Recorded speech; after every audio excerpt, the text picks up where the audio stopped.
Hey guys, welcome to today's 160 video. Today we are taking a look at the Devil May Cry, Trish from Asmus Collectibles. So this figure has had quite a story. Originally it went up for order. The sculpt was really basic. Even for a video game character, it was like, yeah, no.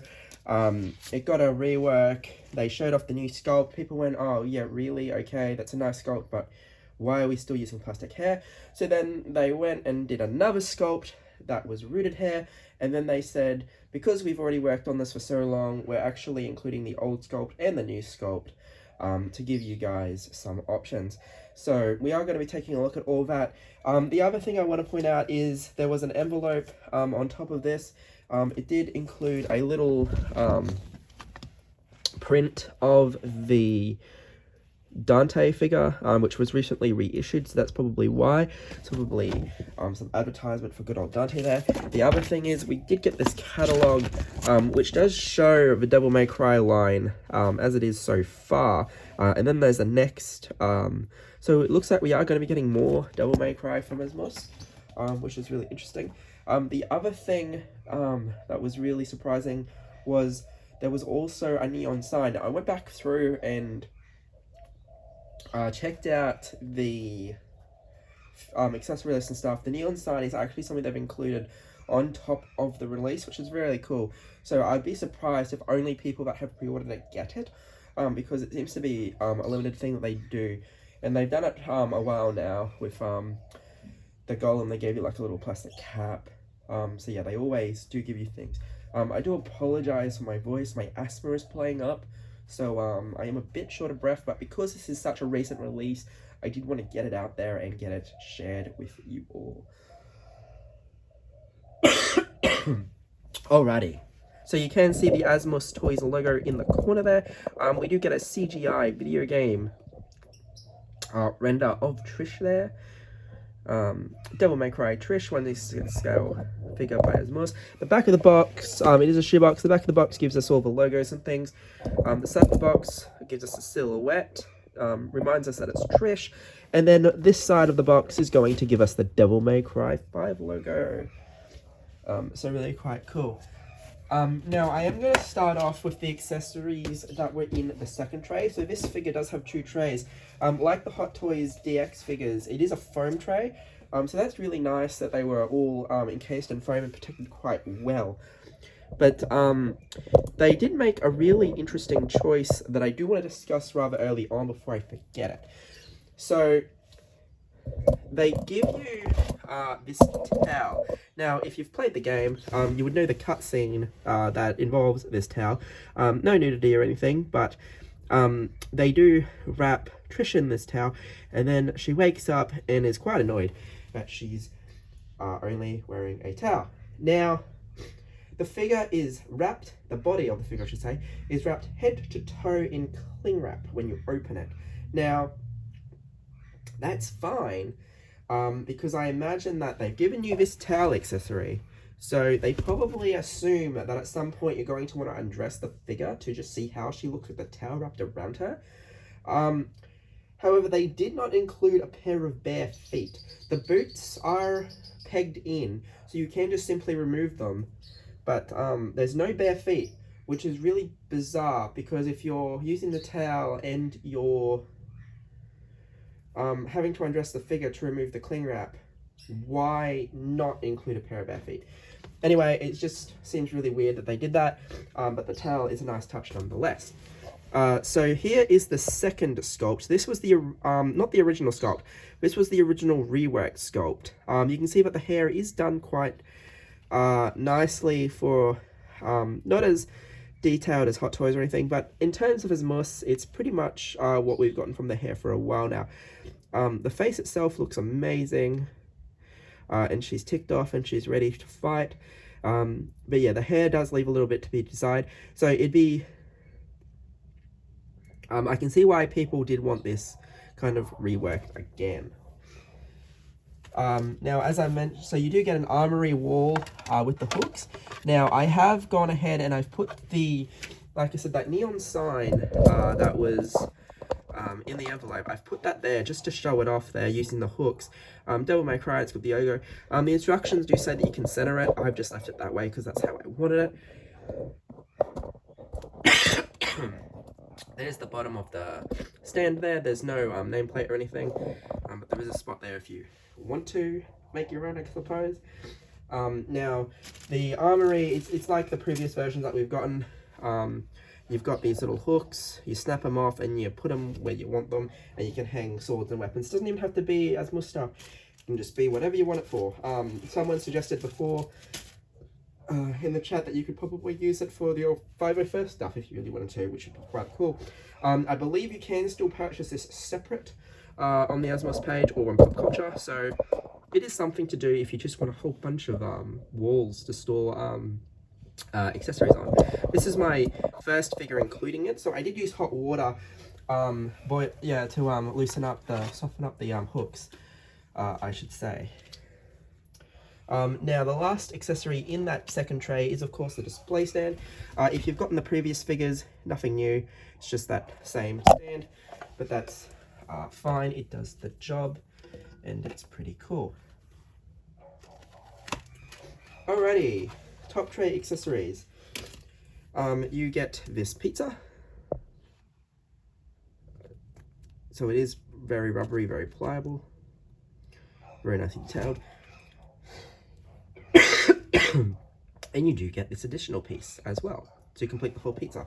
Now that pizza can go in this box, which they have very nicely printed with grease stains on it to add to the effect. So you just put your pizza in,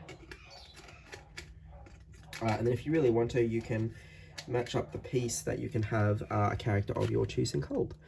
So yeah, nice effect. It's an actual cardboard box, and it will just close if you want it to. We of course get Lucy and Umbra.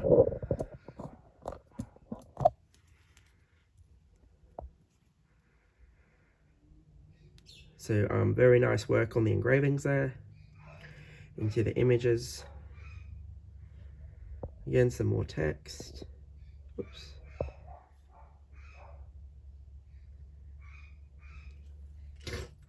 And the second gun in a black this time.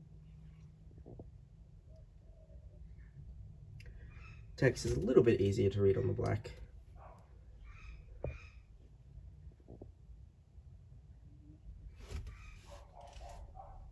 And then we get this sword that we have had previously, but I think to kind of justify the price, they wanted to include another accessory in case you didn't want to have her with the guns. Again, it is very nicely detailed, very nicely painted, so there's that as well. She does come with a total of 8 hands. I have taken the relax hands that were included in the figure upon unboxing off and put the trigger fingers on, but you can see that the nail polish isn't terrible, and the detailing on the hands is what you'd expect from a video game character. So it's not a great deal, but it does the job, I think.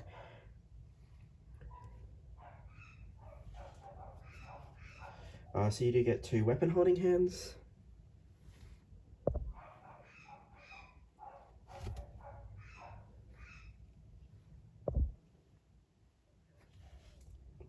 And then you do get our fisticuffs.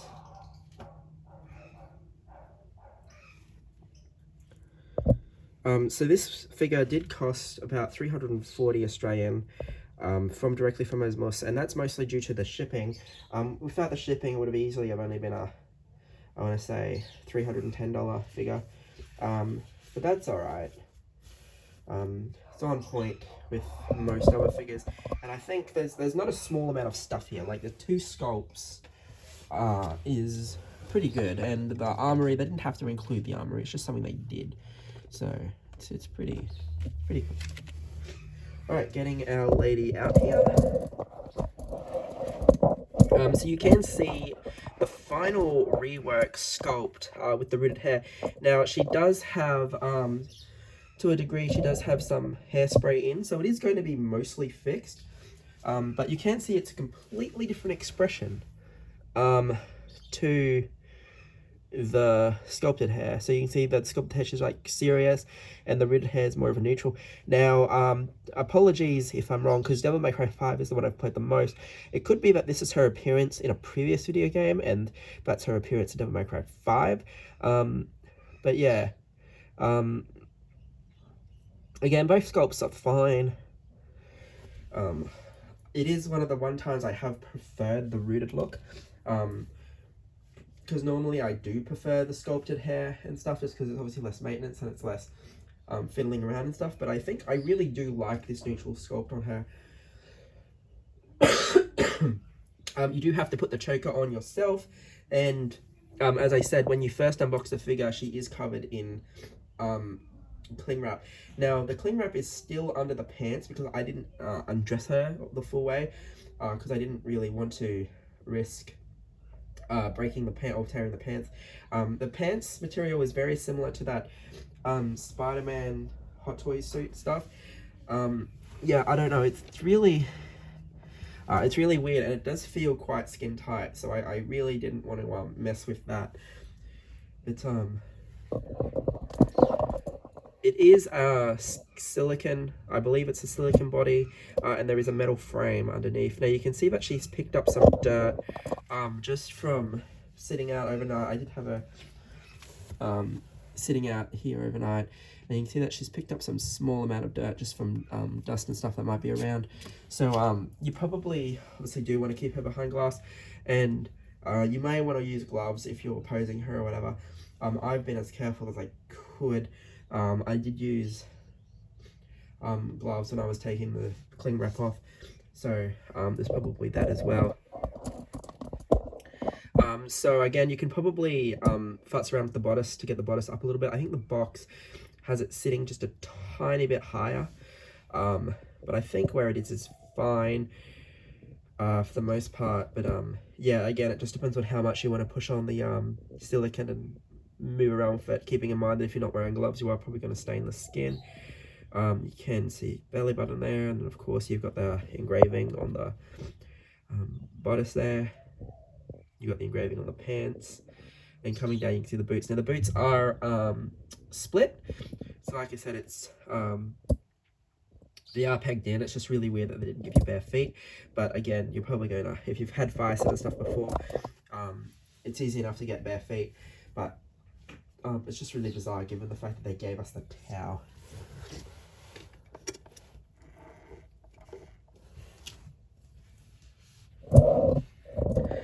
So she's obviously not standing too well at the moment. That's just because of the fact that she is does have that metal skeleton. But you can see that the pattern there on the pants does go down, and you can see the split in the boot there. Oh.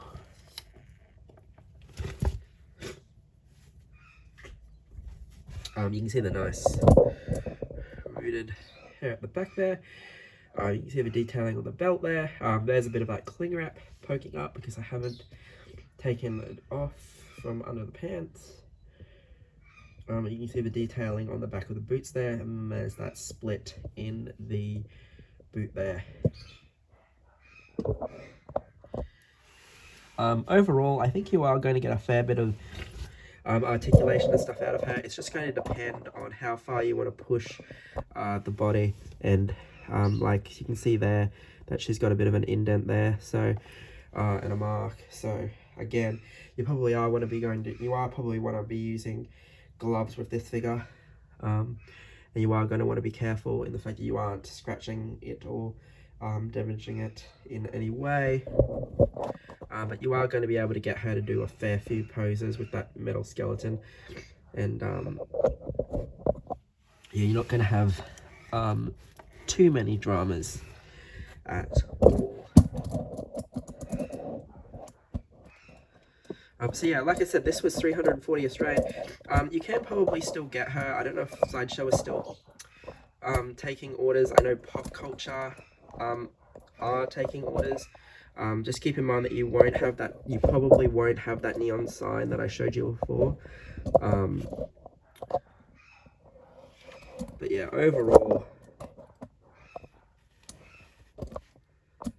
she's quite a nice figure, I think.